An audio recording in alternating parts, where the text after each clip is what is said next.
to his partner who followed after. Ryouzanpaku. So this is the place. Pretty big. Tada commented as he tried to push the door open, but it barely budged. What's up with this door? It's oof heavy, he exclaimed. Come on, you big wimp. I'll give you a hand. Kasara ribbed him as she got behind the door as well, only to discover the something.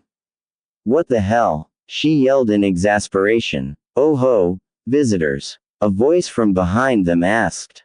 They both spun around to find a small man with a mustache standing where they felt nothing.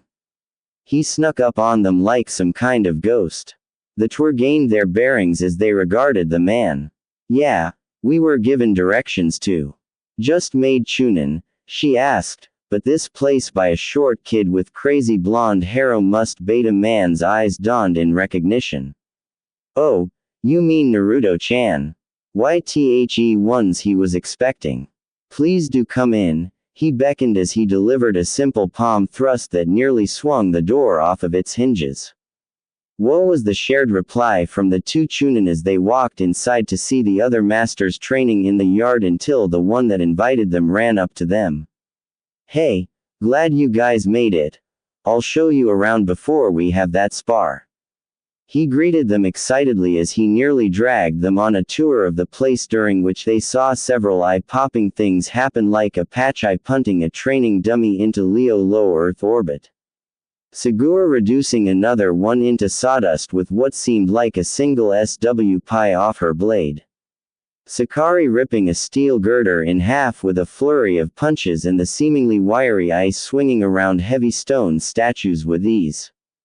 These guys are the masters here in my sense. They're wicked strong and awesome doesn't even scratch what these guys are.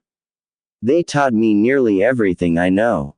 He told his new friends proudly as he continued along the way. Takada saw something he liked when he saw Mew, but Kasara and Naruto gave him the evil eye. I wouldn't mess with Mew One-chan if you want to stay healthy. I still can't beat her no matter what I try or do. He warned the ash-haired pugilist. Got those wandering eyes? Have you? Kasara asked dangerously. Oh no, Kasara-chan.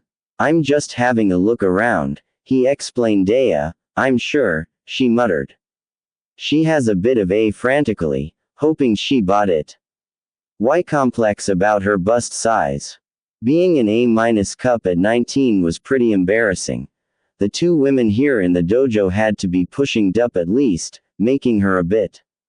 Yeah, I'm cool. So, irritable. Hey, Kasara Enshin, you alright?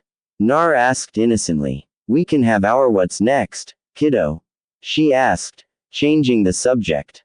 The dojo itself spar there if you want. He replied with a grin. Upon entering the dojo, the last resident of the complex showed himself. Visitors, Naruto-chan, the voice deep and wise asked. They turned around to see Furinji Hayato, the elder of the Ryu Zanpaku. To Kasara and Tadada, it was the tallest and most massively built old man they had ever seen. To add to that, he didn't even register in their senses when he arrived behind Gigi. They were going to spar with me.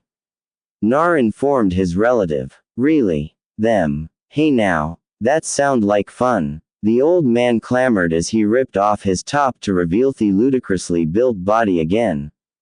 That weird light in his eyes. They got to teach me how they do that. Nar thought until he and his new friends were snagged up and, just to be fair, all three of you come at me at once, dragged into the courtyard. Now and I'll only use 0.002%. He called out cheerfully as he stretched out. Uh-oh, has gone battle wacky again. Nar muttered. You related to this guy? Kasara asked incredulous. Yep, he's my great uncle and Mew One-chan is my cousin. I just learned about them a month ago. Nar replied, so that hottie. Kasar glares at Tada exclaimed. Them changing his words around. Air girl Mew is his granddaughter. Why? Uncle Heo wants to test them out first. IFEP. Any guy that wants to go out with her they can't even last a few seconds against him, he sends them packing. Nar shrugged, making Kasara laugh out loud. To get the princess, you got to beat a monster. Much more cliché can you get? She said, making Tada sulk.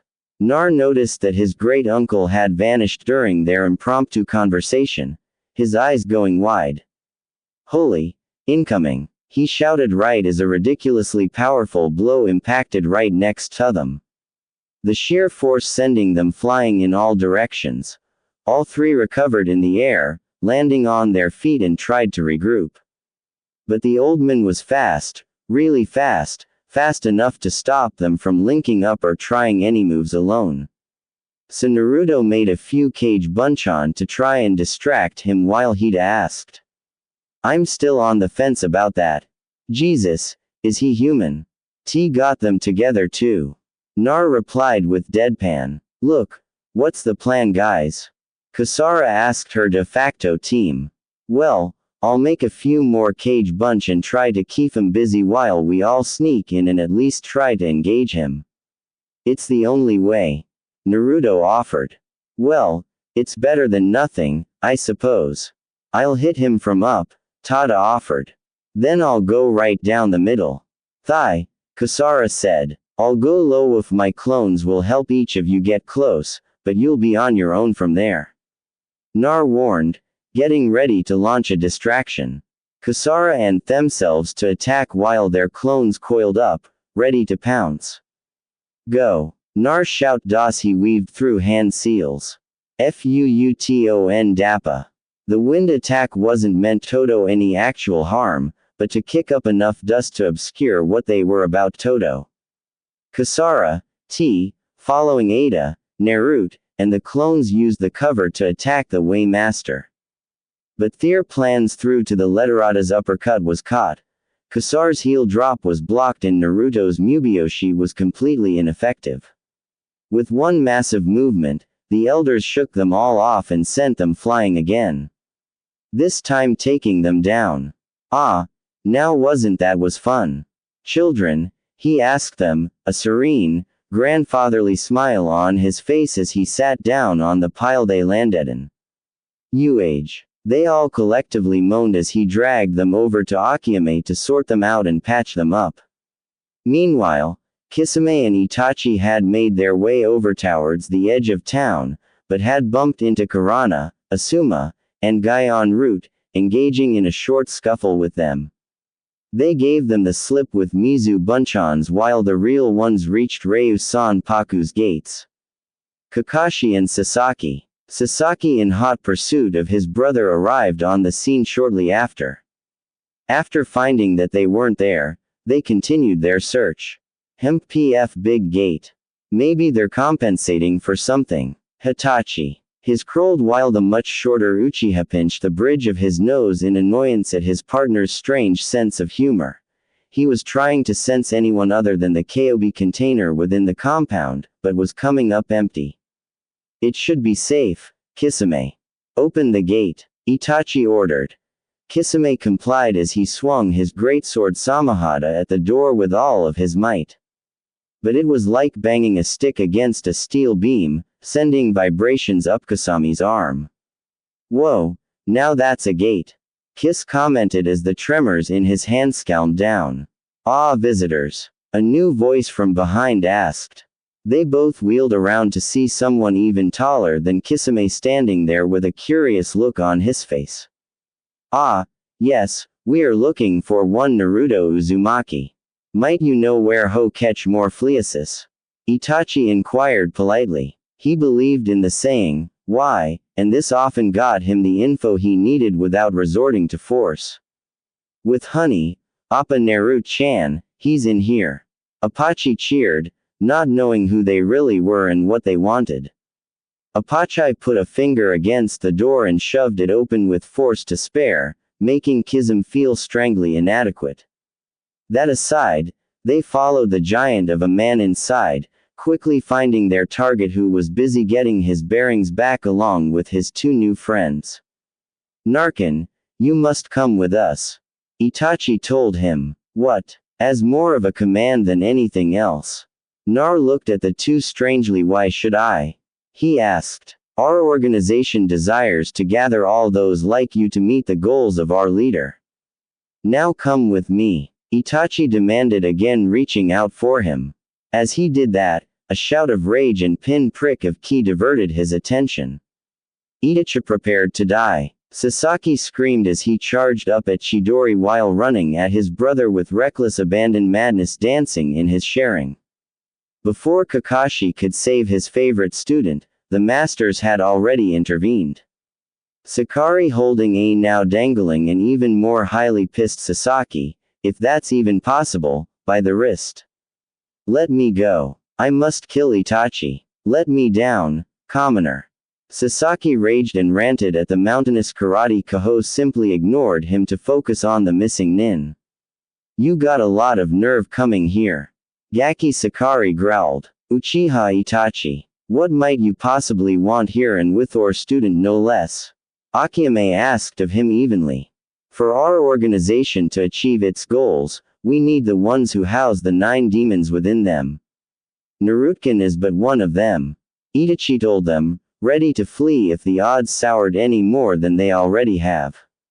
Kisame, however, was itching for a fight and went straight for the wiry jujitsu specialist, and that was got himself chucked over 10 yards away faster than they could blink. Oh my, what the hell? The blue skin at a refreshing breeze. Akiyame commented idly. Nuke Nin asked, completely bewildered. As Kisame tried to regain his bearings once again, Jiraiya, Sununade, and Sarubi showed up on the scene, making Itachi curse his bad luck. The target is too heavily guarded.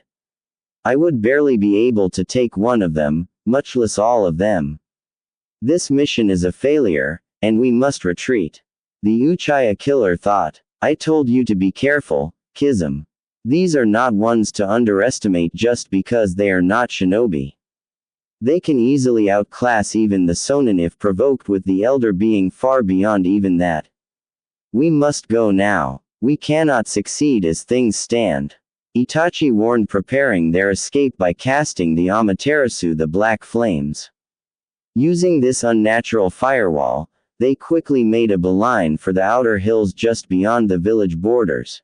Jiraiya whipped out one of his scrolls and sealed up the Amaterasu flames within it, since nothing can really put them out, and the masters all convened on what the hell just happened. As it were, Kinai spoke out first. So that was the dreaded Akatsuki, was it? I believe they were after the Kobe sealed within young Naruto-chan. But for what? Sasaki and Kakashi were still nearby, as Sakari still had his hand dangling from his grip like a human dingleberry. So they heard it all. Kakashi understood why Itachi would risk coming back. He was actually using his head, and determined that the Prizio Sasaki, he found out, was far too tempting for an organization like that to resist. Too mean that the about Naruto's fuzzy problem and was smoldering with jealousy. Dobi has this powerful demon sealed in him that gives him all of this power. "Wa reckon I get one, Kakashi?" he demanded. Kakashi may have been a favoritist sensei and didn't like Nar, but he knew that Jinchuriki were more cursed than anything else. They constantly had to struggle to keep their demons under control. And if Sasuke possessed such little self-control with the cursed seal, then giving him a demon-like. Besides, if he tried it now, Beiju was the paramount of your responsibility would surely die. Uchiha-chan, you don't fully seem to realize what a Jingari truly is, or the mechanics behind them. Think of what Naruto's life had been like up until a month ago. Every vessel has gone through that. The Suna boy Gar is a vessel just like Naruto is, but he was barely sane and could barely control his demon.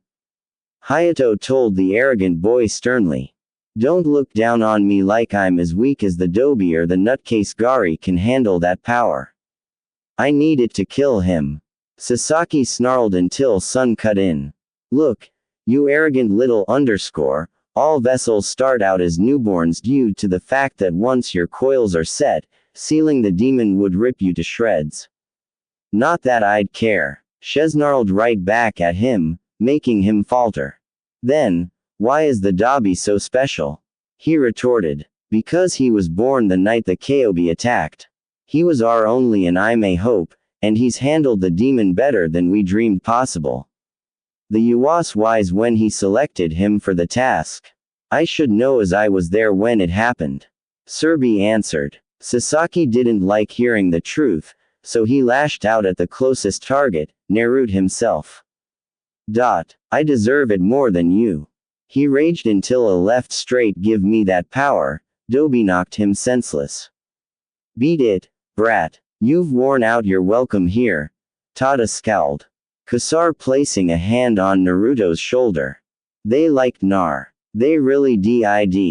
And this Uchiha kid was really getting on their nerves. Nar looked like he was gobsmacked when his new acquaintances stood up for him like that. Hatake, take Goikia brat and leave. You are not welcome here. Shigure warned her Infamousabain to drawn. Kakashi knew to cut his losses and he left without a fuss lest he be sliced into Chuman the spot.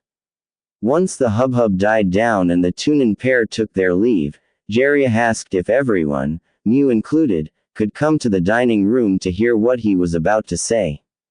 The masters all knew what was about to happen. Sugar chomping at the bit now that the time was finally here to reclaim what little family she had left. After setting up silence barriers to stop eavesdroppers and spies, Jiraiya had his godson sitting before him. What's up, Kufu? The blonde Tunin asked curiously, head cocked off to the side slightly. My boy, how much do you know about the Yandami and the circumstances behind your seal? Hara started out treatment room underneath the Yamanaka flower shop. Shiaki and Takato Haruno were currently within the treatment room of Yamanaka Inanoichi, who was performing a form.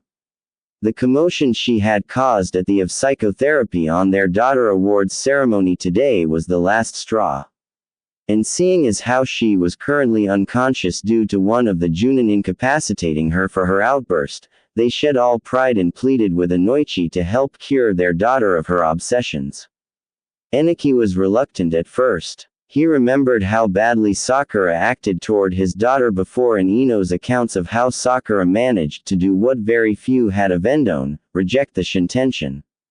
This could cause severe mental backlash on the caster and Ino was very lucky to come away unscathed. However, the pleading her Sakura's parents changed his mind and now he currently found himself preparing to jump into the strange and scary world that was the mind of Haruno Sakura. First, he injected her with a sleeping draft that would keep her asleep for the duration of his jump. Her awakening with him still in there would result in him being trapped, all preparations completed. Hein there. And we won't have that, now will we? Finally took the plunge. Sakura's mindscape. Anoichi landed in an open grassy plain and saw a mansion nearby. Everyone had their own version of a mindscape, so he assumed this was hers. As he ventured inside, upon entering the mansion, he spotted the problem right off the bat in the form of countless pictures to Uchiha Sasaki. It was like some creepy shrine inside Think Mallet Island Manor from the first Devil May Cry game, and it was beginning to give the veteran mind jumper the hibby-jibbies. This is saying something. Since he has to jump inside of the minds of hardened criminals and works with Anko and Ibiki for Christ's sake. He made his way cautiously through the winding halls of the manor, making a mental note that locking away this destructive obsession with Sasaki would be doing the village a favor, not only the Haruno family. Next, he came into the hull of her memories. Once inside, he began to rifle through him to find the cause of her obsession. Once he found that memory and erased it, maybe it would take care of the obsession. This while he looked for the memory, he stumbled across another memory, one involved Nar about 6 years ago. Flashback. A 6-year-old Sakura was walking along her way to her first day at the academy when she was pelted by a mudball that had a rock in it, causing her to cry out and hit the ground. A girl with purple hair stepped into view, laughing and taunting the downed girl. Look at that huge forehead. One child exclaimed, why? The offending girl taunted. She's ugly, Amy. They continued to make fun of little Sakura, and every time she tried to stand, they pushed her back down. However, an unlikely savior came along, also on his way to his first day at the academy. Wanuzuaki Nar. He saw what they were doing and launched himself at the lead bully, tackling her to the ground and making the rest scatter. What? Why screaming about a monstero? Think you can just pick somebody weaker? Little teeth in you. Try picking on me. Nar yelled at Amy as he shoved her away. Freaks should be together anyway. She screamed as she tore off for the academy. Nar turned around and offered Sakura a hand up, which she was hesitant about at first, which seemed to make Hera, come on. I ain't going to hurt y'all. He smiled at her. Feel better as she took his hand. He seemed nice enough as she listened to him babble on about pranks he'd pulled and about the wonders of ramen. During one of his pauses, she worked up the nerve to ask him his name. Oh, I'm Uzumaki Nar. Amika. Nice, he answered, remembering that he didn't know her name. My name is Sakura, Haruno Sakura, she replied shyly. From there, the pair made their way to the academy where the young girl noticed all of the glares directed at her new friend. But since it didn't bother him, she didn't really pay it any mind. They made it to the, albeit they were late by over a half an hour. The instructors opened up on academy him with both barrels, yelling and screaming at him, yet giving her a gentle chastising. And she had further befriended Nar, but he was gone for a full week. Had gone by week after that, and the bullies were targeting her again. This time, an blonde girl named Ino stood up for her, and they hit it off quickly. During one of their little play sessions, Sakura mentioned another friend of hers, and the answer she got changed the course of her life. So, who is this mysterious boy that saved you from those bullies? Ino asked. I can't believe I didn't tell you his name. His name is Nar, Sakura answered, but got a gasp, then a scowl. Sakura, don't you know about him? Everybody hates him. If you keep hanging out with that idiot, people are going to hate you, too. Ino admonished. Sakura was trying to be fair to Nar, but too many people hated him and said too many negative things about him. Could my parents be wrong about him? She wondered as she decided to go with what Ino told her. Another week passed by. Ino started introducing her to her friends and to her hobby vandalism over the now last Uchiha Sasaki. Enoi paused for a moment as he found the root of Sakura's affliction. Well, managed to find the cause. It was Ino that created this monster. He thought he was about to leave it at that, but wanted to see where Naruto fit into all of this. This week also saw the return of Naruto to class. Upon seeing his friend already sitting down, he made Abeline for her, Sakura Aiken, but his joy at seeing her again was short-lived. Hey, sorry about being gone for so long, but I was in the hospital for Ali, he explained to her as he tried to sit down next to her, but she wheeled around on him and fixed the unprepared blonde with a withering glare. What do you want? She growled. What's wrong? Sakura Aiken. Naruto stammered, not knowing what was happening. It was so surreal to him since only 2 weeks ago she was his best and only friend. Now comes back to this. What's wrong is that you're even talking to me. Narbaka. She yelled at him, bringing a small tear to his eye and breaking his heart. Narbaka, leave her alone. Nobody wants to be around someone as annoying as you, Ino shouted. Nar looked down at his feet as he sadly shuffled off to the back of the classroom. Soft sniffles could be heard as he tried to hold in what he was feeling, but the jeers of the class and from the instructor of all people wore his resistance down as he put his head down on his desk and cried. Anoichi was appalled at what his daughter had owned to the boy when all he wanted was a friend.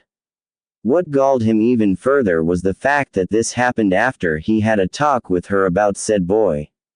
That poor kid. He didn't deserve that. She's got a lot of explaining to do.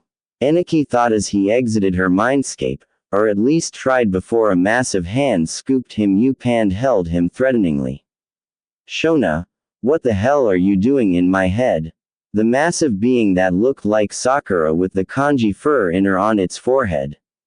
Damn it, Ino told me about something like this, but I still can't believe it. This girl has some kind of MPD, multiple personality disorder. Her parents were right to bring this up.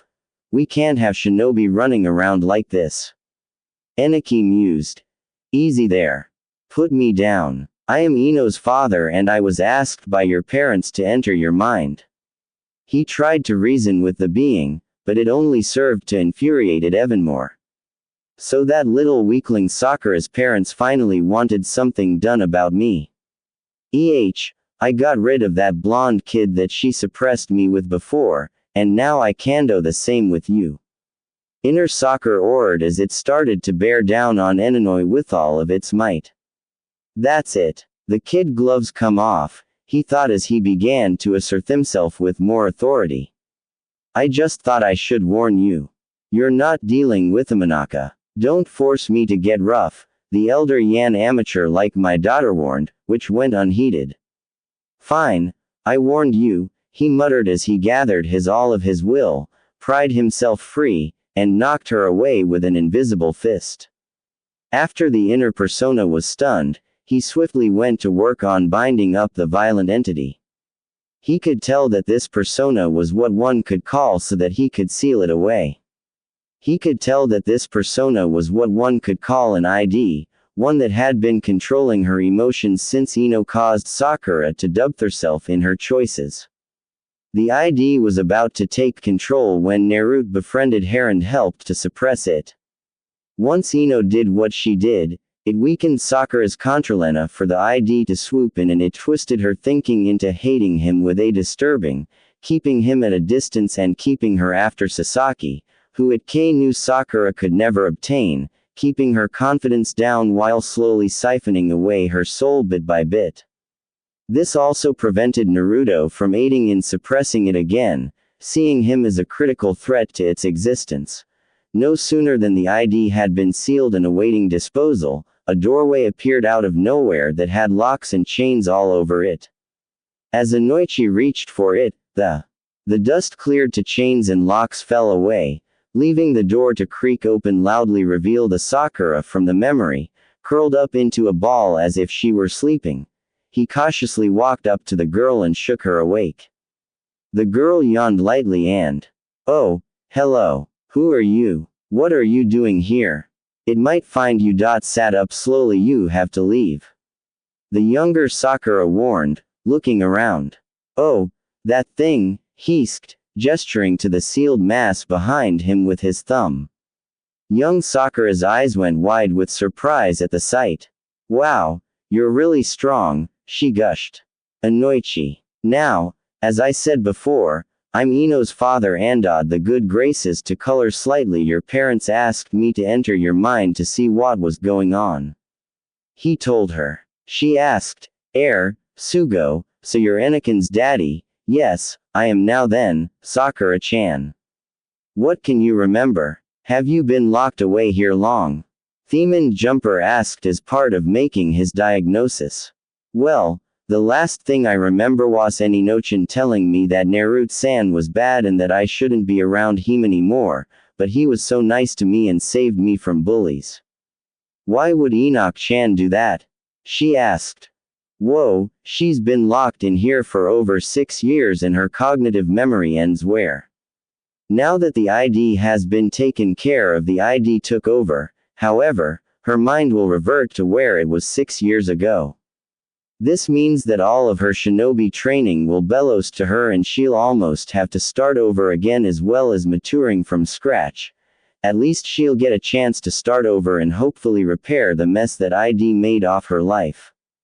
Eniki thought as he finished sealing away and disposing of the mental demon so that it could never harm its victim ever again. I can't tell you that. Hopefully, you can make it up to him by being his friend again.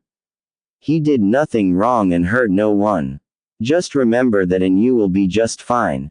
Amanaka basement, Eniki told the girl as he exited the mindscape.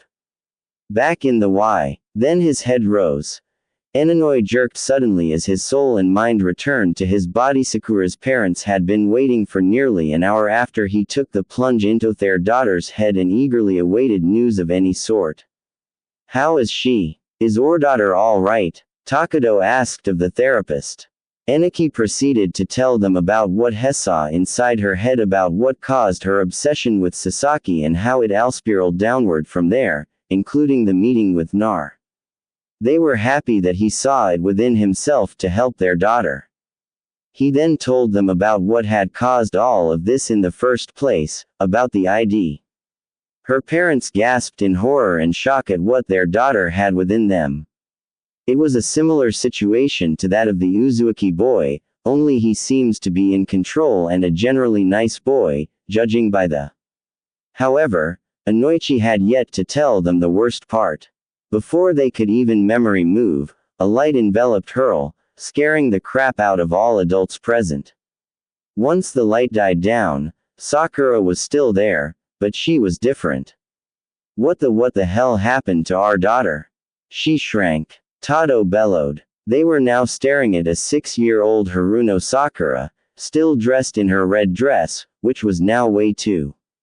Shiaki wailed into her husband's chest. Enichibig on her tiny frame. Oh my babai performed another quick dive into her head and upon coming back out he sighed in relief. It seems that with the ID gone, his body reset itself to match its mental state. She is now 6 years old once again mentally and physically. Other than that, she's okay. He soothed the parents. What? They chorused, causing Anoichi to explain just what the hell happened inside their daughter's head. After his explanation, they seemed to accepted it, although grudgingly. In order to ease her into readjusting when I wake her up, I suggest that we find the 2 peers she was closest to when at this age. Ino, and Uzuki Nari suggest that you go find my daughter. He now lives at the edge of the village, and my daughter is currently with her team at Shushia's, the Mindwalker told them. The parents wasted no time in going out to find the people needed to find Ino. I'll find Nar. Shiaki to ease their daughter back into a normal life. He shouted as she tore off to track down the errant blonde boy that might hold half of. Back at Ryozpa-ku, Nar was seated at the key to her daughter's eventual recovery, the dinner table inside the main hall at the dojo. The masters, Mew and his great-uncle, Sandame, his godparents, Shizune, and his 3 brides-to-be were all seated around him. Jiraiya asking him a question. How much do I know about the Yandaime and my seal? Well, I do know that he was the one that slapped it on me in the first place along with Fuzzy in there. I know that the seal lets some of its power out, but that's, well, I can't fault you only when I'm really angry or scared. Nar answered honestly for not really knowing all that much. The inner workings of your seal are a closely Yandaime, Jerry guarded secret for a good reason. As for what I asked about the he paused, bracing himself and allowing Naruto to do the same. His real name was Namakaze Minato, and his wife's name was Kusha. He answered, what does this, her maiden name was Uzuhave, to do with me, Kufu? Nar asked, still puzzled. Nar. He mulled it over for Amaki. He told the boy, letting him slide the pieces together moment, then froze. Yusuzumaki, she's my mom. My dad was. He stopped, hardly believing what he was hearing. Our father was none other than that's right, Gaki. Yandai Hokage, my student and The son I never had. Jiraiya told him finally. Mew and the others gave him space to process all of this information. They had to admit that this was quite a hard and bitter. Our own father placing a malevolent demon within you was pretty pill to swallow. Damn hard to take. B. But if he was my dad and everybody liked him so much, why did they all treat me like some kind of monster? He asked, tears beginning to form. My boy, fear and panic can give rise to the greatest of follies. A dear friend once told me that the person is intelligent, but people are dumb, panicky animals. The mass fear that gripped this village after the Kobe incident ran out of control, and there were certain elements, wanted within our own council that used it to their advantage. Minato, your father used to be seen as the hero that saved our lives and countless others for holding the Kobe captive. But his trust was betrayed. Serbi responded, looking even older than before. But that still doesn't explain why no one even wanted to adopt me. Narex climbed, it wasn't that no one would, but that no one was allowed to. Naru-chan, not until now. The council drafted a law that no one was allowed to adopt you since you had blood relatives and named godparents that still lived. I was told that you were dead and left this place in anger. Jiraiya was told to stay away and the rest that knew the truth about you were pressured to stay silent in exchange for your continued life, Shizune nodding in agreement. He kind of grew on her, explained to her godson, sadly like a flesh-eating diseases or that fuzzy mold on the month-old leftovers in the back of your fridge. Those bastards, Nar whispered in disbelief. He'd always tried to see the odd by Iruka, that there always was a little good left in even the good in everyone. T-darkest soul, but the civilian council had just proven him wrong. Shigure took this opportunity to speak to him, and the way she spoke surprised everyone. Narkin, I was also told that you were dead, and to my eternal shame, I did not check for myself.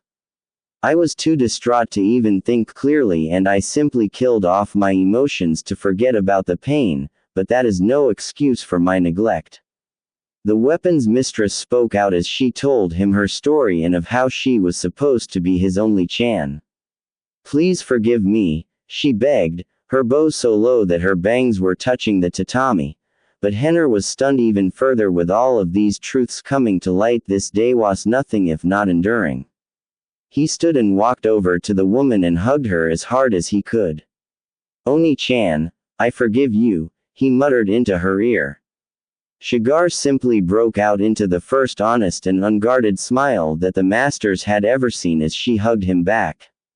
She finally felt like she was more complete again. Theon's missing piece had finally been revealed and it slid into place for both of them.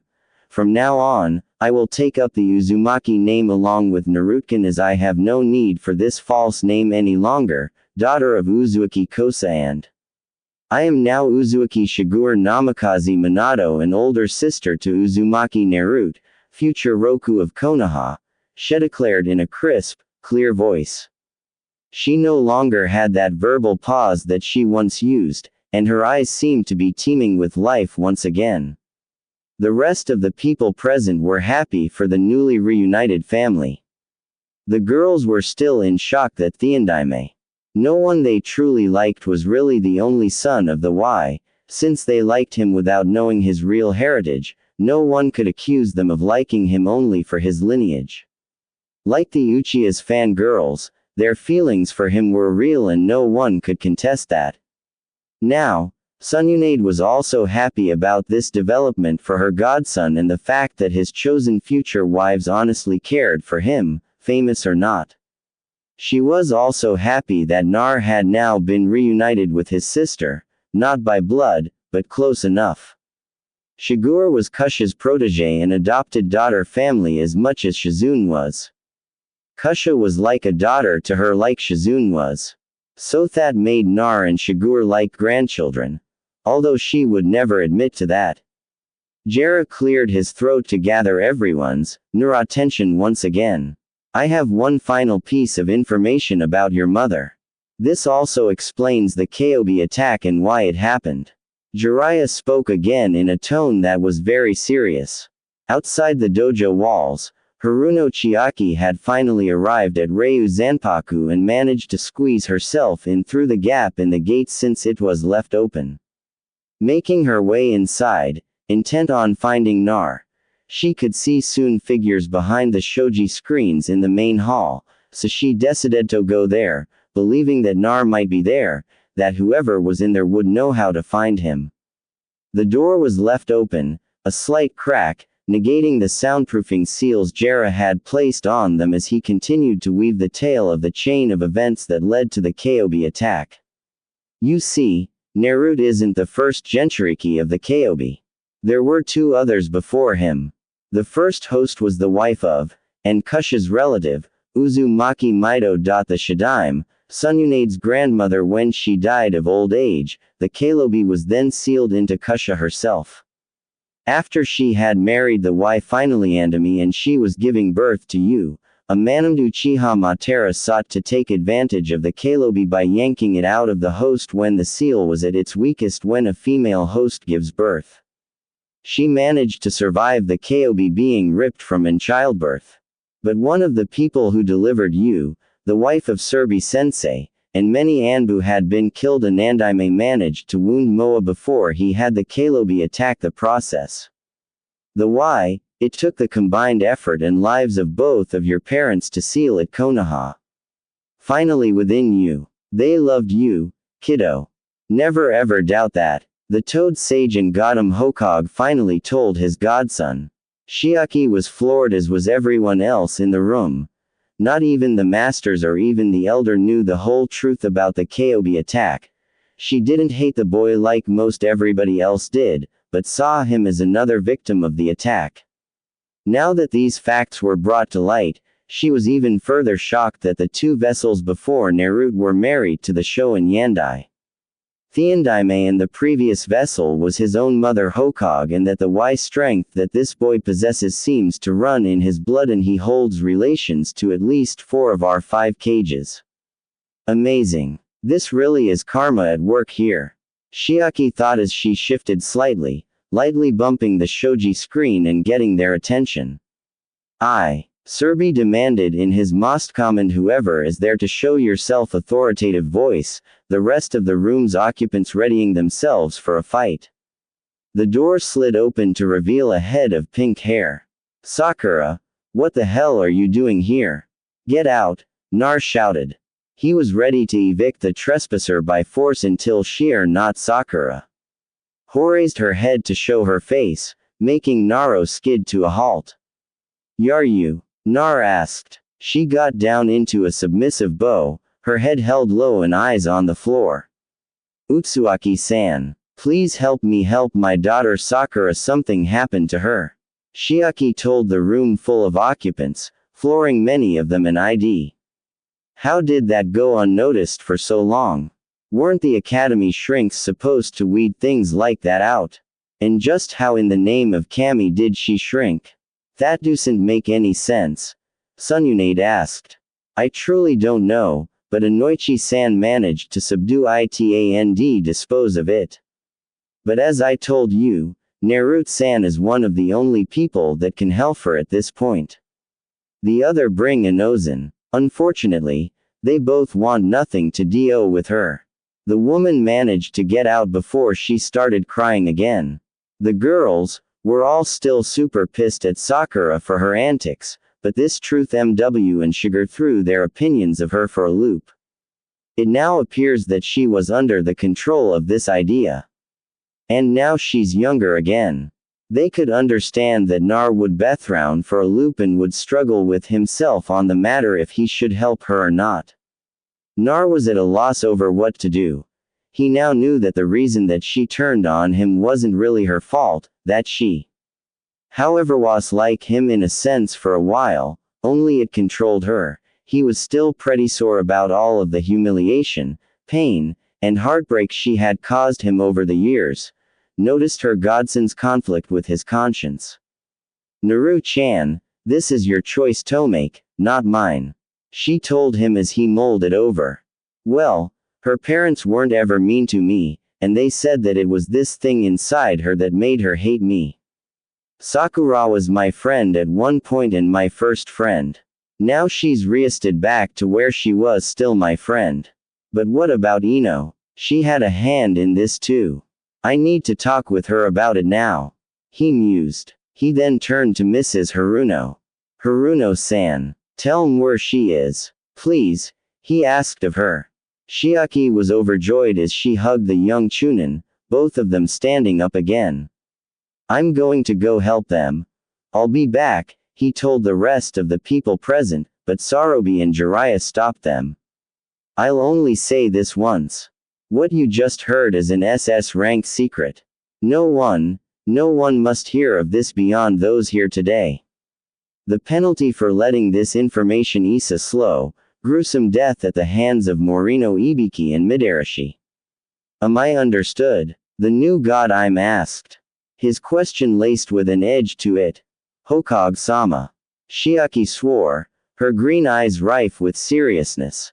I swear to secrecy, Haruno-san. Put your hand on my shoulder and I'll get us there with a jutsu I learned recently. Nar instructed as she complied with a single ram seal. The two disappeared in a swirl of leaves. I hope that she keeps her word. Narukin will be in a world of trouble if this gets out. Hinata wondered. No, she won't. She's a mother first. I could tell that she was completely serious when she swore that oath. Also, she and her husband are some of the only people that treated Naruto like a human being and not a monster. So if she said she'll stay silent, Sununade assured. She was a human lie detector. Someone was on the up and up, she meant it. The others backed down after hearing the legendary medic and Kunoichi vouch for the woman. With Team 10 at Shushi's barbecue restaurant, Team 10 had pulled into their favorite haunt, Intent Onim 10 was surprised with but celebrating Shikimaru's promotion to Chunin. Welcomed Ino's recent attitude change. She was training with them more and not complaining nearly as much. Although she was still a bit bossy, she actually ate proper meals instead of going on crash diet after crash diet. It was painful for them to watch her slowly starving herself into an early grave. One of the most welcome changes was the fact that she stopped talking about her Sasaki altogether. In fact, the last time someone tried to gossip with her about the prodigy, she go rather cross with them and told them that he didn't matter to her anymore and left it, and Shino all made Chunin. I'm so proud of you guys. I at that. So, Shika, Nar was thinking that this was justice in a sense. The cool popular guys all fizzled out while you guys, the unpopular guys and the underdogs, all made on your first try. YSHE congratulated the Shadow Usuria, but I didn't really want to make Chunin. I mean, now I have extra work to do in harder missions. Man, what a drag. He complained. It's not the end of the world, Shikamaru. You'll still have time to hang out with the team and still get to do missions with us. Asuma reassured, yeah, we can still hang out, Shika. Just like old times, me and Ino will make Chunin before you know it, Choji added. Asuma was glad that the poison that was Uchiha Sasaki had been purged from his team, more specifically from Ino. Since she stopped fawning over him, she had made a turn for the better. Treating her teammates and others much better than before and not talking about that wretched Uchiha anymore.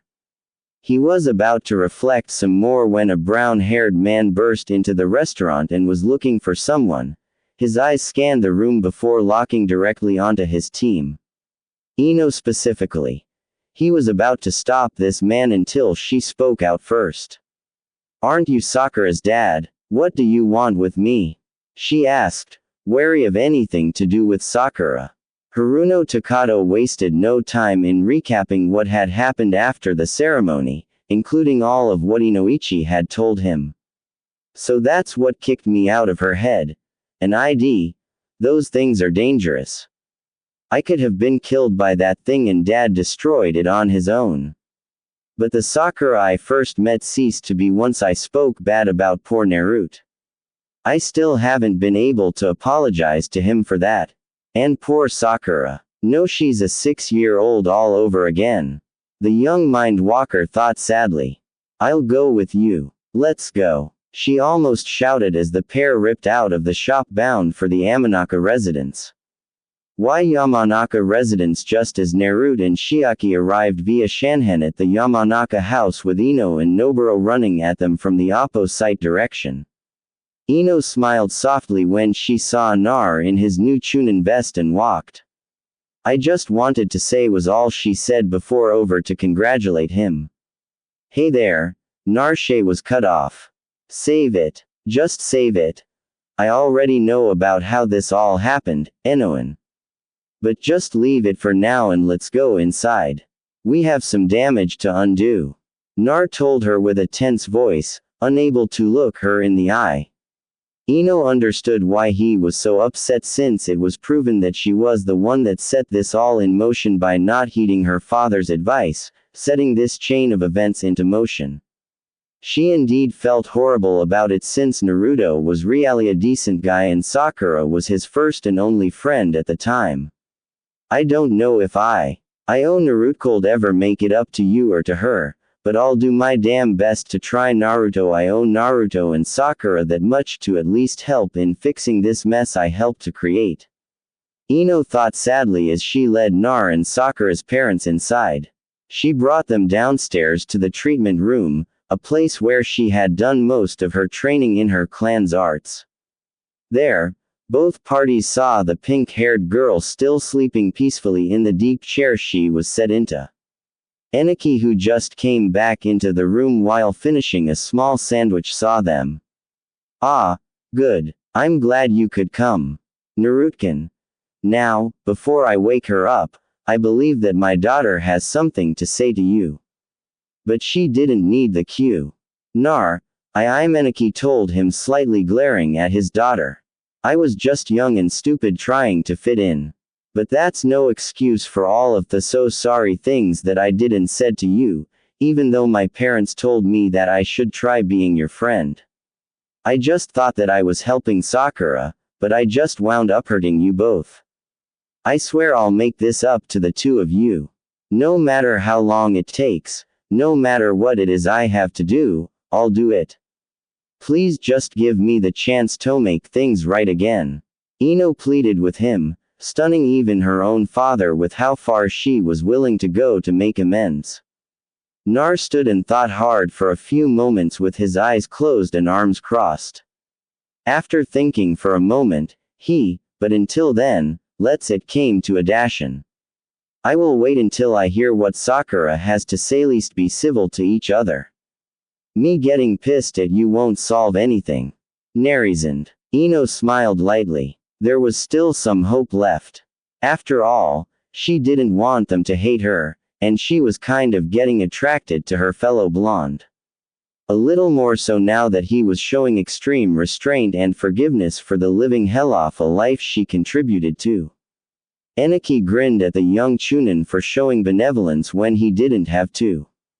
He was made to suffer, but he still hinted at forgiveness towards his daughter and her friend. The Haruno parents were happy with this as well. He was willing to put the past behind him in order to heal a rift that had been ripped open years ago. Eniki picked up a syringe that held a clear liquid and she groaned for injected it into Sakura's arm, bringing her back around slowly moment. Then her green eyes fluttered open and she sat up slowly holding her head. Honey, are you okay? Chiaki asked her baby girl. Mama, where am I? She asked, looking around and at her hands and body. What's going on? Why do Naruto-kun and Enoch-chan look so much older? She asked again, now becoming frightened. Eniki moved in to explain things to the now 6-year-old Sakura. You see, there was something very bad inside of your mind, and I went in to take care of it. I killed it, but you were still affected. You were 12, almost 13, and an official kunoichi. Now, since I killed the demon, it reset you back to when it first possessed you, giving you a second chance. You've been asleep for over 6 years. That is why Ino and Naruto look so much older.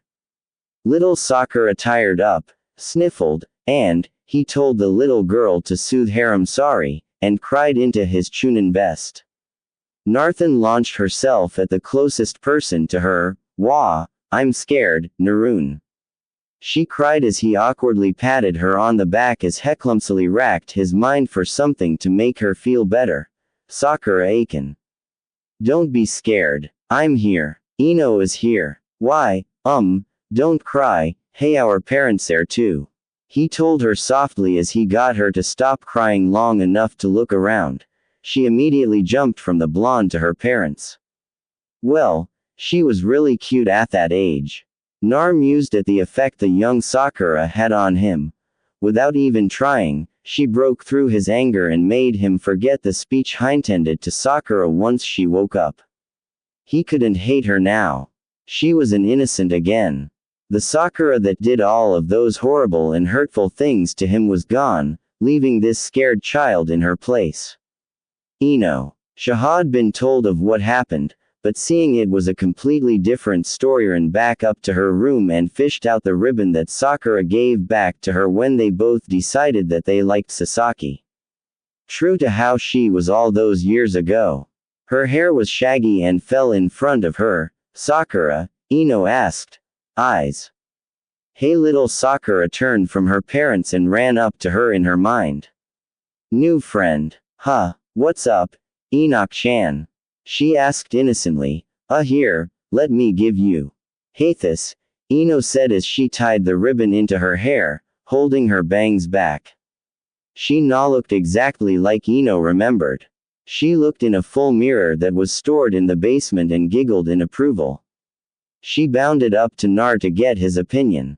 Hey, Narun, how do I look? She asked. Nar couldn't resist chuckling and smiling at this now adorable Sakura. He still had trouble wrapping his brain around what the hell. He saw it for what it was, an opportunity to regain a friend just happened. However, that he had lost to that ass-hat sass. As stated earlier, he just couldn't bring himself to hate her since the one he hated technically didn't exist anymore. She was the sweet, little girl he befriended on that fateful day. Look really cute, Sakura Aiken. Making the little girl blush a deep shade of red, Muche grinned warmly at her to the amusement of everyone else present. Do you like him, Sakura? Her mom teased. She admitted bashfully.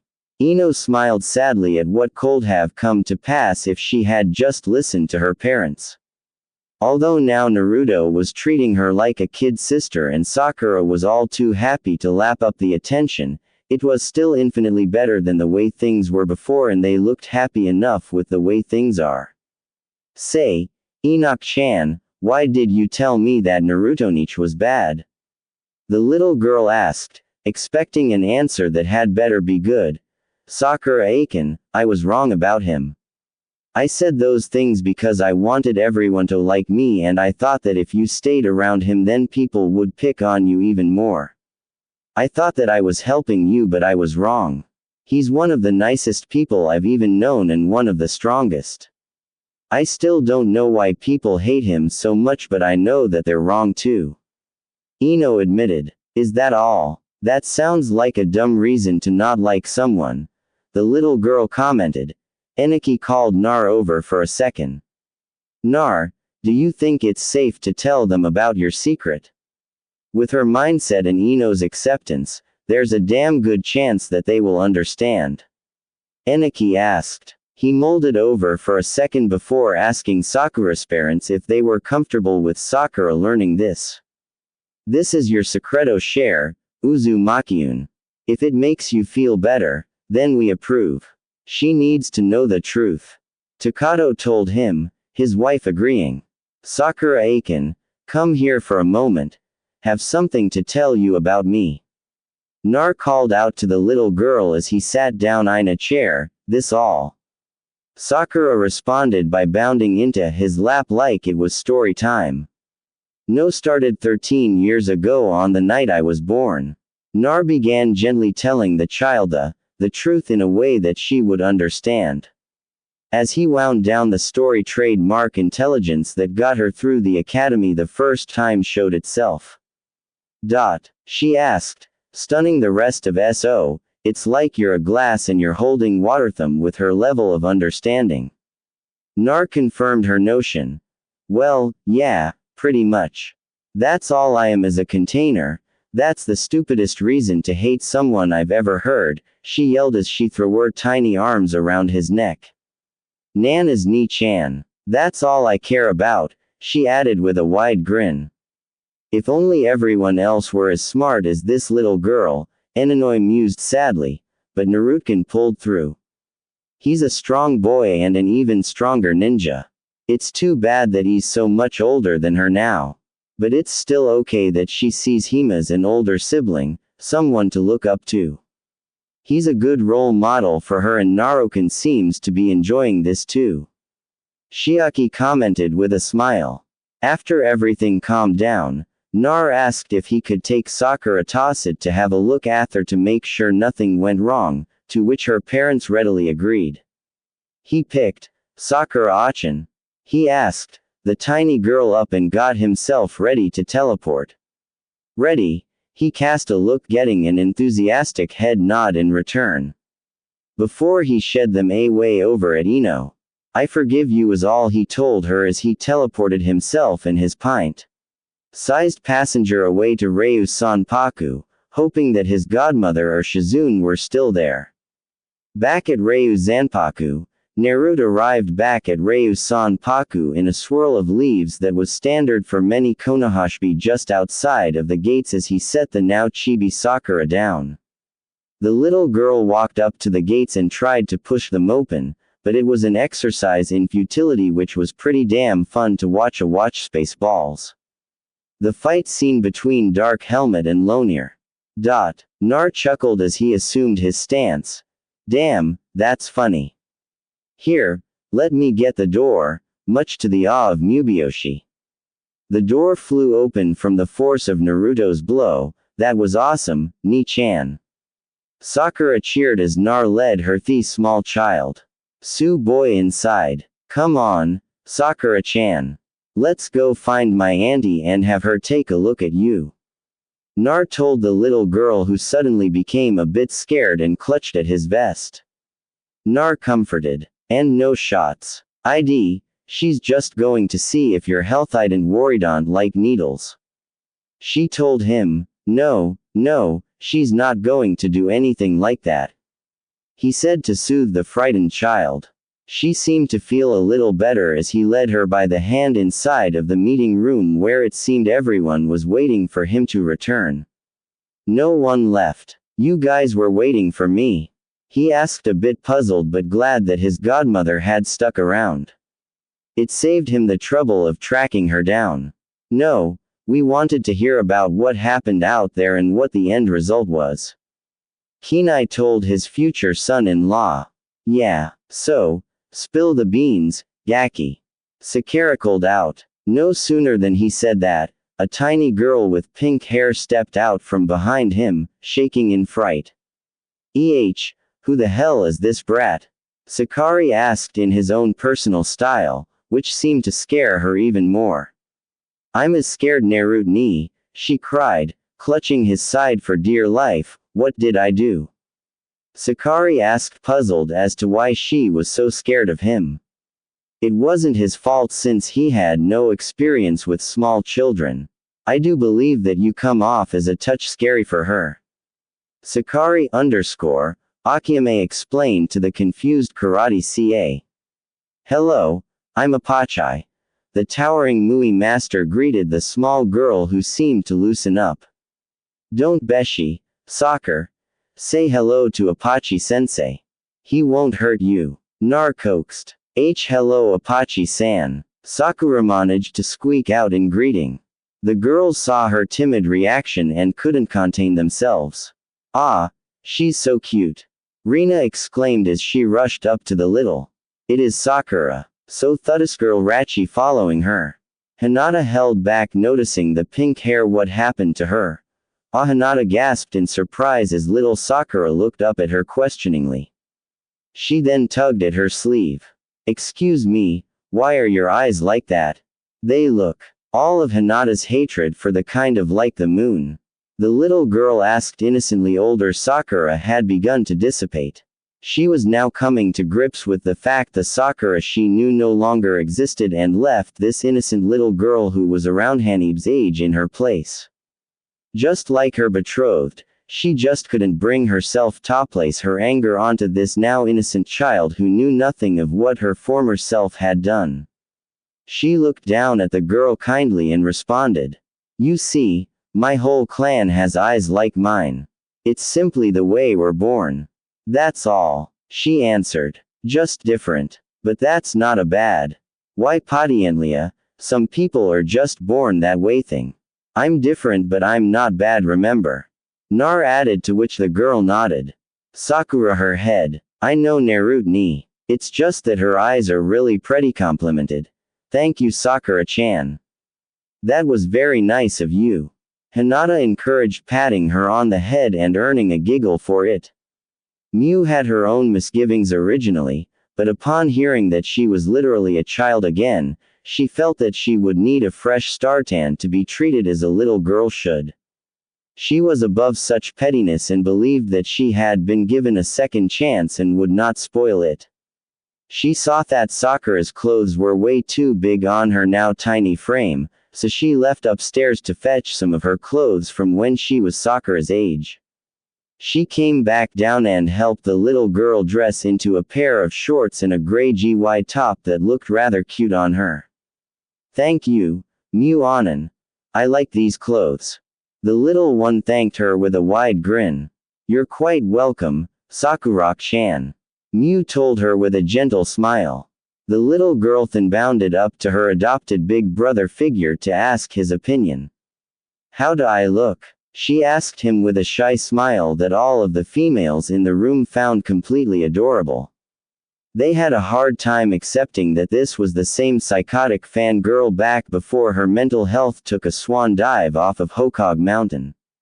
And the rest of the adults watched on as the younger ones, Shizune included, fussed over the little girl.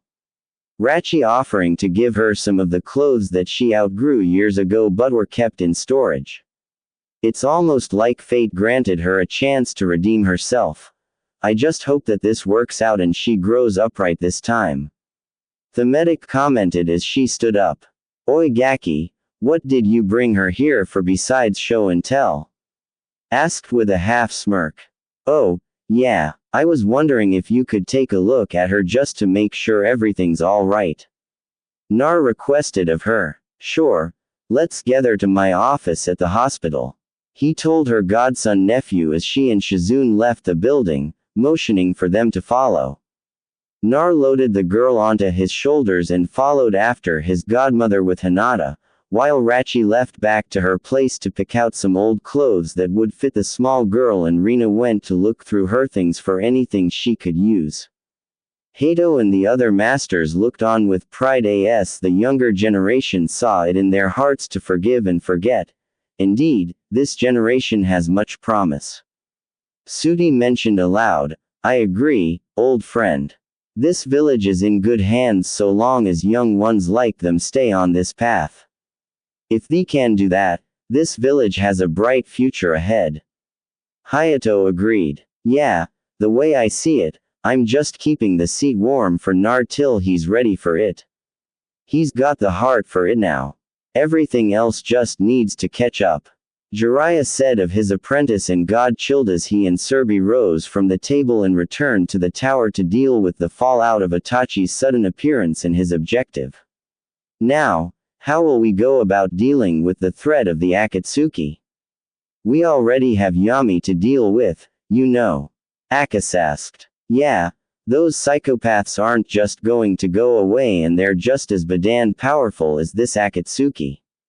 Sakari agreed. "I just hope Ia won't come back from Kenai Mu-chan. Poor girl was messed up pretty badly from when he killed her mother.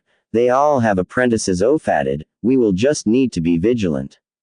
From what I heard their own and will see her having Narochan as a direct challenge. They will have an advantage in the fact that Nar is a sworn shinobi of this village, but they have no sick loyalties tying them down. He will need to know about them soon. He needs to be ready or he will die at there." Konoha Hospital Examination Room. Sun Unity Hands. Hayato told the others bravely led her patient along with Naruto and Hinata in tow to see if she was alright, and they found themselves in an examination room near her office. Once inside, Sun Unity told them to stay put while she left to get a couple of things. Sakura noticed, that throughout the trip there, Hinata would hold Naruto's hand on and off. She had liked Naruto a lot, but he was decided to ask about it. From her last memory, so much older than her now, as well as a tunin. She was only a little girl. She didn't have much time to think much else since came back in. Could you wait in the lobby for me? She asked. Sure, Oba-san, he replied. Sakura made to grab his hand to keep him from leaving, but Tsunade held her shoulder. I won't hurt you, sweetie. Now, let's get started on your physical. She told the girl as she did the standard battery of tests for a child her age, height, weight, a blood sample, sight, hearing, etc. She was done, and Tsunade had given her a sucker for being so calm when she finally drew the blood sample. Now, you just wait here with Hinata while I get your results from the lab. Okay. Tsunade asked of the little girl, who nodded. Suan smiled. Honey, Hinata-Nisan, what does Naruto left the room? Sakura turned to Hinata. Nani to you? She asked intently. Oh, well, he and I are engaged to be married when we come of age. Hinata answered truthfully, making the little girl's face take on a saddened visage. Oh, I see, Sakura said, her tone even more morose. Sakura-chan, do you like Naruto? Hinata chanced to ask. The little girl sniffled some more. He was the first boy to like me, to talk to me and be my friend. He saved me from those bullies. I really liked him, but ... Now he's so much older than me and a tunin. Not just him. Everybody else is older and I can't remember what happened. I'm still so scared, Sakura admitted, tears beginning to run down her small face. Not to beat a dead horse, but she is a 6-year-old now, one that's going through a very scary ordeal and couldn't be reversed. To her, it's like time stopped for her and she got left her behind. Hinata felt her heart go out to this little girl. It really did. Before the incident that caused Sakura to start hating his guts almost overnight, the little girl was completely smitten with him. Very much the same way she was all those years, Sakura-Aiken. I know how you feel. I've liked him for a long time, 2 ago. I'm sorry now, I am engaged to marry him along with 2 other girls who really like him. Wait. Can't I be one of Nisan's? Hinata told her as she explained the situation. He girls. I like him too, Sakura declared as she gave the Hyuga girl one of the cutest pouts that she'd ever seen. Hanab notwithstanding. Hinata couldn't resist giggling at the sight before she replied, Sakura-chan, you are too little for that. You might not be able to be his wife, but you will always have him as your only chan, right? Hinata answered her, making the little girl smile. I can live with that. Sakura beamed with a huge smile. She really was different from before. She was a very shy and timid girl, but now she's more upbeat. It must be because of Naruto_. He bolstered her confidence with how he received her condition, seeing her as a kid sister instead of hating her. This really is for the best. She really was an adorable little girl. It just shows how corruptive the Uchiha influence was. Hinata thought as she entertained the child until Tsunade returned. Hospital labs. Tsunade had just finished conducting the tests on Sakura's blood sample and found something odd. On a hunch, she tested the genomic sequences within the blood against another sample and was presented with a startling discovery. Nar, get in here, she yelled. Nar came crashing through the door to the lab when he heard her call for him. What's wrong? He exclaimed, looking around. Come over here for a moment. There's something that you need to see inwardly here. You see, I thought there was something odd about Sakura's blood and its sequencing because it looked very familiar to me. I checked it against yours and your mother's DNA and found that she had half of her Alice in common with you from her mother's side.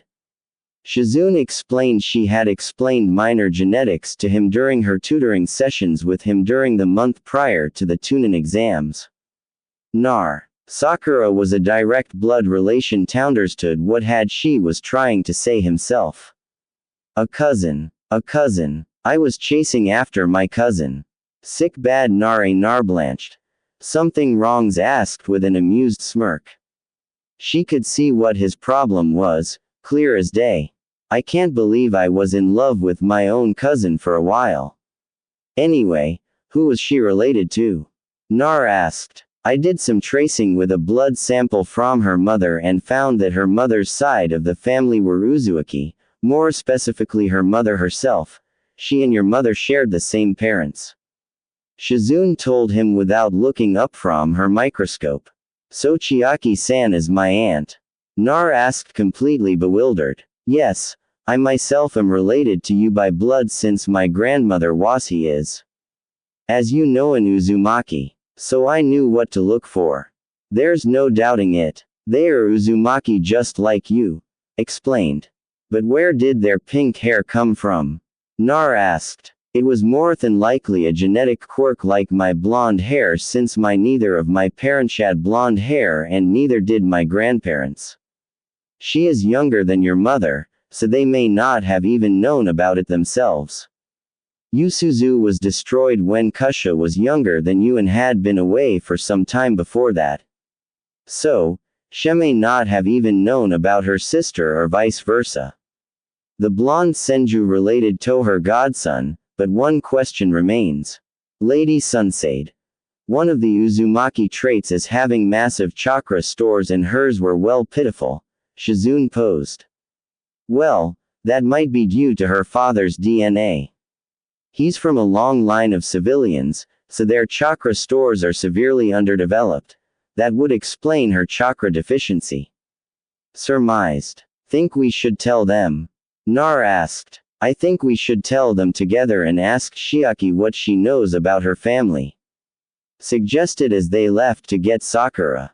Examination room. Hinata was teaching Sakura to play cat's cradle. When Tsunade, Shizune, and Naruto walked into the room. No sooner than Sakura saw him, she launched her tiny body at him like a pink missile, making the three females there chuckle slightly. Well, I guess it's a good thing she's so affectionate toward Naruto-kun. She is related to him by blood and to Ladyade, too. Aonton hopped out of her grasp and made her way over Tashan thought as T Sakura, sniffing her and making her backpedal. Don't be scared, Sakura-chan. Taunt just wants to say hello. Shizune coaxed. Sakura extended a weary hand to the small pig who sniffed her intently as it hopped into her arms, oinking happily and nuzzling her. The little girl giggled in response. A Satin has a new friend. She cuddled the animal. I guess T mused with a grin as the door to the room opened up to reveal the other two Brightostobi Rachi and Ranka. Both of the girls had a bag of clothes apiece for the little girl. Oh, hi one chance. Sakura Aiken here. I went through some of the Sakura greeted the newly entered pair clothes I outgrew when I was your age and I think you'll like them. Rachi told her as he pulled out a small white sundress with a matching beret that Sakura was eyeing. Hey kiddo, I had some of my stuff stored at the Ria Zanpaku after all thanks to Papa. So, I had some clothes for ya. Rianka added, pulling out a child-sized Chinese-style dress that looked like it would fit her perfectly. Oh, these would so cute on you. Hinata gushed. That was really kind of you girls to do this. Shizune commented and praised as she looked at the clock. It was already getting late. We should really get her home. Her parents might be getting worried about her by now. The brown-haired medic told the young ones. Is it really that late? Well, come on, Sakura-chan. I'll get you home. Nar told his young relative, but was halted by Sununade. Hold on there, Gaki. Did you forget? I'm going with you, Sunade told him before turning to the other girls. You all should head home. This is a family affair. She told them cryptically. Shizune, go and tell Hayato that Naruto is with me. Meet. It confused the hell out of them. And of course, they'm back at the house. Naturally resisted at first, but a stern look from the Sonin was all that was required. She did say that they could leave their bags with Nar and that he would deliver them for them. After a quick good night from each of them, Sununade and company took off at a rapid clip for the Haruno residence. Haruno residents and Nar carrying Sakura arrived at the Haruno household with breakneck speeds, eager to reunite missing pieces of. Sununade walked up and knocked on the door herself. Their lost and shattered family. Shiaki answered the door to find Sununade standing there, Naruto holding her daughter on his back. It seemed as though she had fallen asleep on the way there. She quickly ushered them inside the house. Takado was working at that time as Hellways worked the late shift at the accounting offices. I guess my daughter really is attached to you, Naruto_. Shiaki joked as she removed the small girl from his back, tucking her into bed. She noticed the bags that his clones had dropped off at their doorstep. What are these, Naruto-kun? She asked. Oh, my fiancés thought that they would give Sakura a chance. Some of the clothes they wore when they were her age, since the clothes she has now are too big for her. Muon-chan gave her the GI and shorts to wear when I brought her to my place. Nar told her that was very kind of them to do. Please thank them for me and tell them that they are welcome here at any time. Shiaki thanked the young man as Sununade cleared her throat. Getting to business. Shiaki saying, Nar, and I have something you need to know about, said, her serious tone beginning to scare her. Is it? Is there something wrong with her? Shiaki asked with great alarm in her voice, her pale pink dresses flying. There's nothing wrong with her. She's a perfectly healthy little girl with a big appetite, but we found something odd in her blood. Shizune, my assistant, did some hereditary tracing based on Harem. What do you know about your family? Asked. My family. Blood and yours. I was found in the orphanage as a baby, but I was adopted quickly by a civilian family. I went to the academy and retired from service as a chunin after I met my husband. We got married, had Sakura, and that's pretty much the end of it.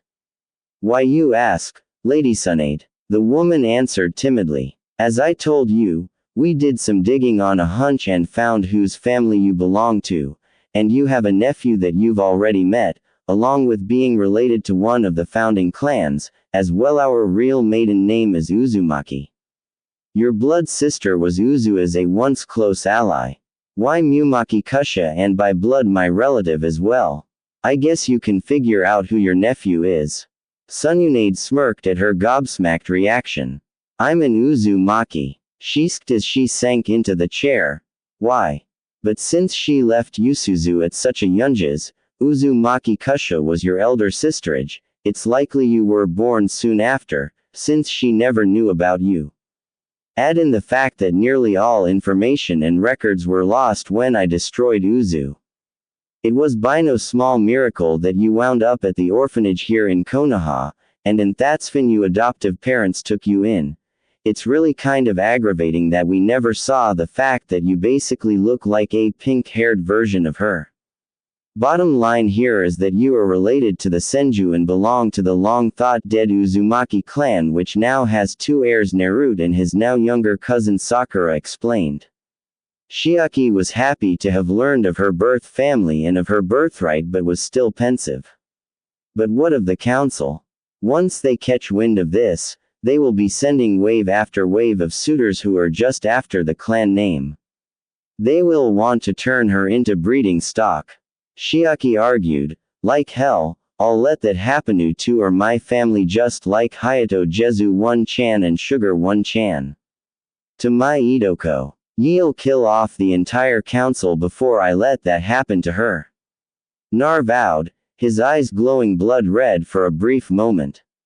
He's right. I know that Jiraiya will not let it happen. He will know since as was Minato's sensei and Naruto-chan's godfather, and so will Surby sensei. We will keep this a secret until you're ready to tell the world that the Shiaki seemed to calm down. Uzumaki clan isn't dead yet. Sununade assured hereafter Sunade's reassurance. She knew that while he was a massive pervert, Jiraiya was actually quite moral and wouldn't dream of forcing Sakura through something as traumatic as being a baby-making machine for the highest bidder. In fact, he highly frowned on such things. He chased after women, yes, but he would never force himself on them. On another front, she was wondering how she would tell her husband about this. I wonder how Takado will take this. She wondered. They didn't need to wonder for very long as the man in question slumped into the house exhausted. I'm home, he yawned, walking into the living room, finding his wife there along with Naruto and one of the legendary son. What's going on here? He sked nervously. We have some rather surprising news to tell you. I hope that you will keep this in the strictest confidence as well. We told him, spooking him a bit. Nothing happened to Sakura, right? He exclaimed. Easy there, Sakura-chan's. Fine. I tucked her into bed myself and Obasan said she's healthy as can be. Nar explained to calm him down. Really okay then. He sighed in relief. What's going on, dear? He asked his wife. Well, Sununade-sama and her assistant were running the standard tests on Sakura's blood when they found something familiar. Did I ever tell you that I was adopted when I was a baby? Shiaki told her husband, who looked dumbfounded. And no, you didn't, he replied. Well, I wasn't. I never knew about my blood relatives until now, she said, taking a deep breath to continue.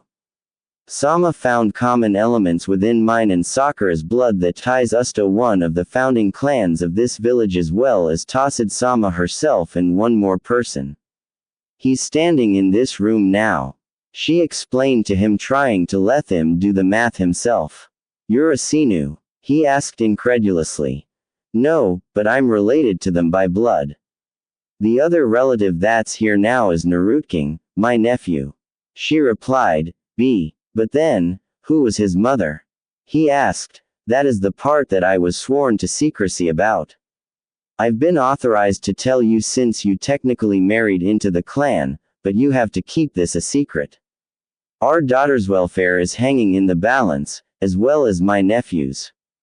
Hokage-sama will kill you if, promise me, Shiaki asked her husband forcefully, you tell anyone else.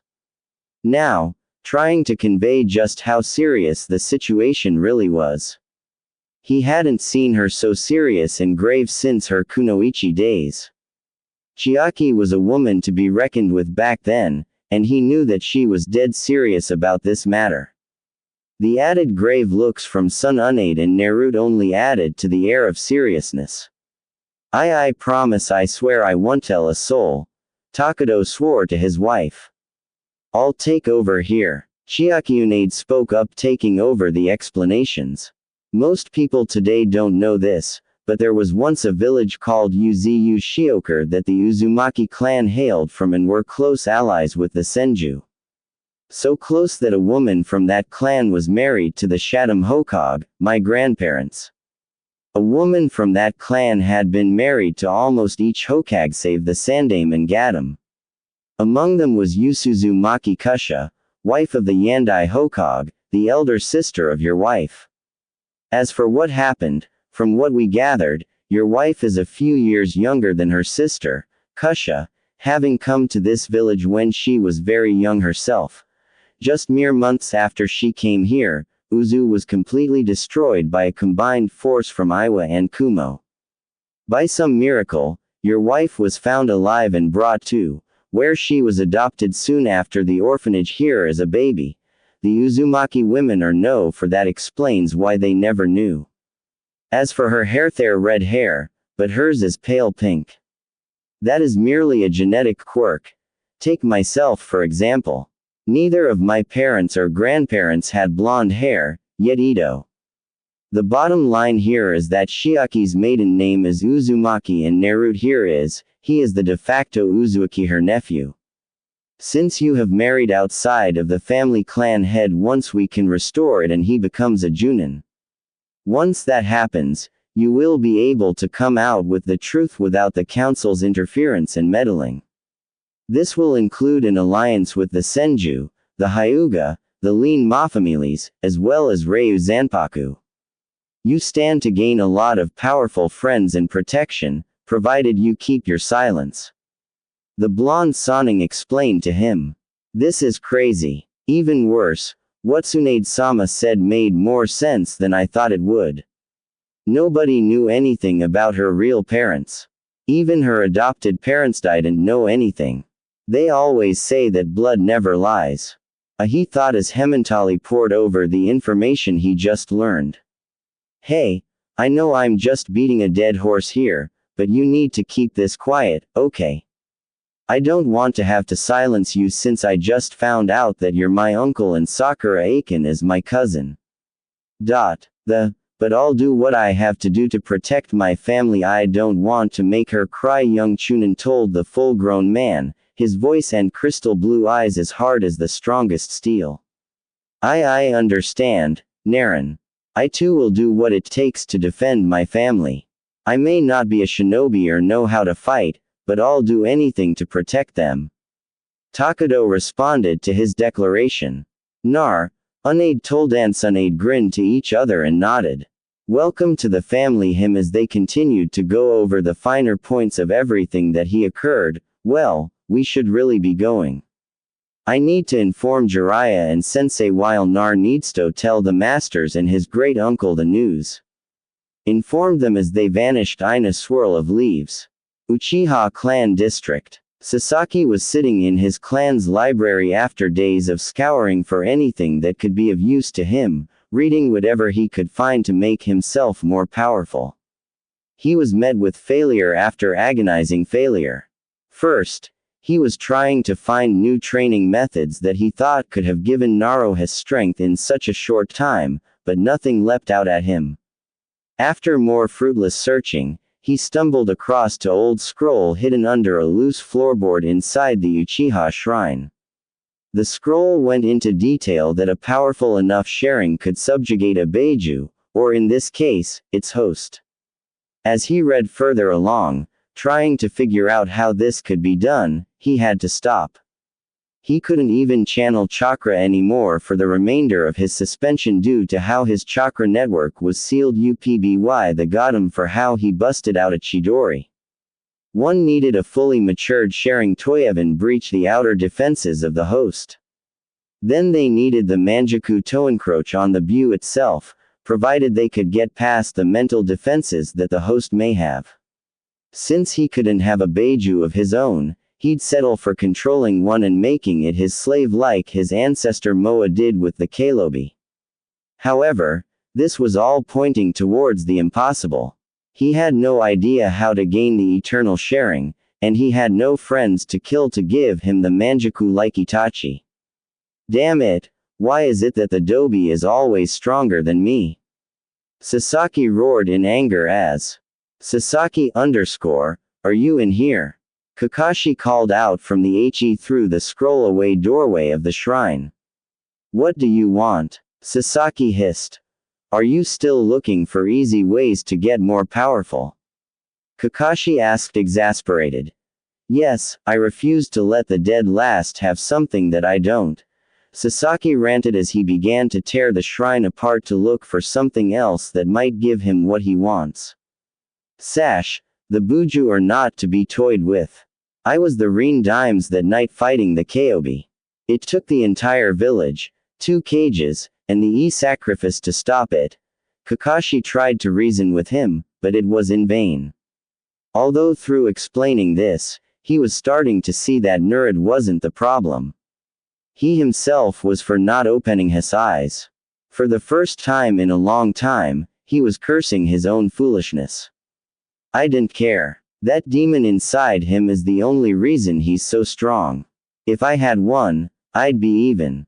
I could kill Itachi with no problems. The now foaming at the mouth. Insane. Stronger. He needed Uchaved as he intensified. Maybe I made a grave mistake with this boy structure more than pampering. He's insane if he thinks he could tame a Biju by force, Kakashi reasoned as he slipped away from the compound to brood on his latest failure. First, Naruto earns the Medal of Valor for beating Gar and then the rank of Chunin. Now Sasaki is going off of the deep end, obsessing over power so blindly that he will sacrifice anything to get it, and Sakura just disappeared. Maybe Jiraiya-sama was right. I've made a mockery of Minato-sensei's teachings. He, Ren, and Obito must be so ashamed of me. Akashi thought sadly as he slunk. There was a quartet of his way back home. Little did he and Sasaki know figures watching him from a nearby wall. He certainly doesn't look like much, Kidomaru scoffed. He looks like a fart-catching little psycho to me. Tuya huffed. Well, so we have to take him with Orochimaru-sama has marked him to be his next body or he will have us all killed. Sakin told the rest with a resigned sigh. All four of them leapt down from their perch and walked into the shrine's outer sanctum. Their footfalls on the mockingbird floors alerted the brooder to their presence, making him spin around wildly. Who the hell are you? He snarled. Easy there, Sasaki, Orochimaru-sama. We've come to bring you a message from our master wishes for you to join him, Sakin offered, Why should an elite like me join that freak? Sasaki sneered. I didn't know. How about the power you need to best Uzumaki Naruto and to complete your revenge? Sakin asked, baiting him along and playing his anger. That Dabi Iso thinks so, that Adobe Madanot better than me. The Uchiha roared in rage. Why you look like a chump. Beat that sand freak. And he made Chunin too. To Yuya, too. What a weenie. Kimaru, this fruity little had his chakra sealed off, taunted, remarked with a sneer. Yeah, I don't know why we're even wasting our time on a weakling like this. That Naruto kid deserves this more, Jorobo added, pouring fuel on the fire. Don't look down on me. I deserve it more, Sasaki screamed. Will you join us then? Kidomaru asked. Quote, ... Give me time to think about it. Sasaki answered, his min made up. Very well. We will return in a week's time to hear your decision. I hope it will be the right one, Sakin said as they all leapt away into the darkness. Sasaki leaving off to his room to brood some more. Kakashi's apartment. Kakashi was simply put dog-tired. He was lamenting his latest failure as a sensei and as a human being. And their Wasasaki was slipping further and further into his self-inflicted insanity, nothing he could do to pull him out of it. Naruto had made Chunin without him, Onda hadn't seen Sakura for days, assuming that she was avoiding him, too. He sat down in his bed and picked up the picture of Team 7 that sat on his nightstand and stared, hissed at it for a good 5 minutes, wondering where it all went so horribly wrong. Finally, little eyelids grew too heavy for him to keep open, and he succumbed to his slumber. Did he know of the horrors that lay in wait for him? Kakashi's nightmare. Kakashi opened his eyes and found himself standing next to the memorial stone in the middle of the night. Light from the moon giving the place a creepy air to it as low creeping fog rolled in beneath him. He was about to jump away when he heard a familiar voice call out to him. Going somewhere, Kakashi, the voice taunted as a pair of rotted decaying hands thrust out of the mist and caught his ankles, holding him in place. What the hell is this? Who the hell are you? The copy nin's voice trembled as he struggled to break free, but it was a futile effort. I'm hurt that you don't remember us, Kakashi after all, I used to have a crush on you. Now I can see that it was wasted on a piece of filth like you. Another voice, clearly female, snarled as the light from the moon became red as blood, mortal terror, making his heartbeat pound in his ears. That terror was multiplied exponentially when 5 figures, all of them in various stages of decomposition, rose from the ground, and lumbered toward him as the bloody light hit their faces. He nearly died out of sheer fright. You've made a mockery of my teachings, Kakashi. You ignored my dying wish. His sensei and the deceased Yandami Namikaze Minato growled. How dare you use my memory as an excuse to betray one of your students?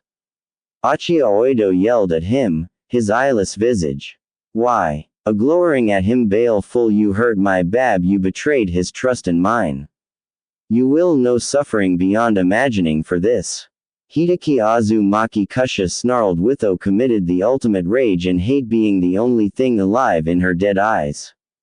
Izan, you betrayed your comrades and your own students just to gain favor with the OU or no son of mine. Ahaki Tsukumo, the famed White Fang and greedy counsel. Ikakashi's father shouted. He was ashamed of what his son had become. You spit on her memories. Remember that I died protecting Naruto from a mob that you didn't even care enough to stop. He was only a baby and you saw fit to let him die. And now you betray him again so you can cozy up to that Uchiha brat. How dare you? Ain screamed, her disfigured face twisted into a snarl at him as they all advanced upon him further. Bu. But I thought that I was doing the right thing.